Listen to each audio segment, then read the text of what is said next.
నమస్కారం అండి. నా పేరు డాక్టర్ డి శ్రీనివాసరావు అండి. నేను consultant neurologist Medicover hospital Secunderabad. మనం సహజంగా ఈ మా ఓపీలో చాలా కామన్గా మేము చూస్తుంటాం, మెడ నొప్పితో పేషెంట్స్ వచ్చి కంప్లైంట్ చేస్తుంటారు. యూజువల్గా ఈ మెడ నొప్పి అనేది చాలా మంది ఓల్డ్ ఏజ్లో వచ్చే ప్రాబ్లమ్స్ అండి. బట్ ఇవాళ రేపు ఈ యంగ్ పేషెంట్స్లో కూడా చూస్తున్నాము. వాళ్ళు ఈ సాఫ్ట్వేర్ ఎంప్లాయీస్ ఎక్కువ వర్కింగ్ అవర్స్ ఉండడం వల్ల, అబ్నార్మల్ పోస్చర్ మెయింటైన్ చేయడం వల్ల ఈ మెడలో ఎముకల మీద ఒత్తిడి పెరిగి కండరాలు కొంచెం బలహీనపడే ఆస్కారం ఉండడం వల్ల నొప్పి వాళ్ళు అనుభవిస్తూ ఉంటారు. ఈ మెడ నొప్పి మొదలవుతున్నప్పుడు ఫస్ట్ లోకలైజ్గా ఉండే ఆస్కారం ఉంటుంది. తర్వాత అది ఏమవుతుంటుందంటే అదే నెగ్లెక్ట్ చేస్తూ ఉంటే అది తీవ్రతరం పెరుగుతూ ఉండి చేతుల్లో కూడా రేడియేట్ అవుతూ ఉంటుంటుంది. అంటే రాడిక్యులోపతి అని అంటాము.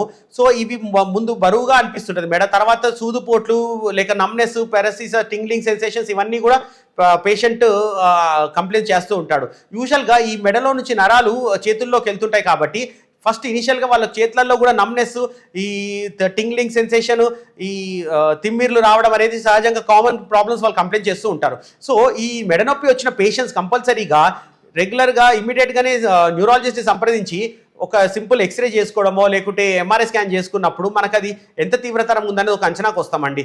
యూజువల్గా ఈ పేషెంట్స్ స్కాన్ చేసుకున్నాక మనకు యూజువల్ డిస్క్ ప్రొలాప్స్ అనేది కామన్ కనిపిస్తూ ఉంటుంది. అంటే డిస్క్ అనేది ప్రొలాప్స్ అయిపోయి వెంట పక్కన వెళ్తున్న నరాన్ని నొక్కుతూ ఉంటుంది. సో మనం వీళ్ళకు ఏం సలహా ఇస్తామంటే రెగ్యులర్గా ట్యాబ్లెట్లు వేసుకుంటూ మెడకు సంబంధించి వ్యాయామాలు చేసుకుంటూ అవసరమైతే సాఫ్ట్ సర్వైకల్ కాలర్ పెట్టుకొని రెగ్యులర్ వ్యాయామం ట్యాబ్లెట్లతో ఈ తీవ్రతరాన్ని తగ్గించుకోవచ్చు. అలాగే లాంగ్ ప్రయాణాలు జరుగుతున్నప్పుడు లేకుంటే గతుకుల రోడ్లో వెళ్తున్నప్పుడు కూడా ఈ సాఫ్ట్ సర్వైకల్ కాలర్ పెట్టుకోమని మేము చెప్తుంటాం. సో ఇవన్నీ పెట్టుకొని వాళ్ళు సమయానుకూలంగా మెడకు సంబంధించి వ్యాయామాలు చేసుకుంటూ ఉంటే, ఈ మాత్రలు వేసుకుంటుంటే తప్పకుండా ఈ మెడ నొప్పి తగ్గుతుందండి.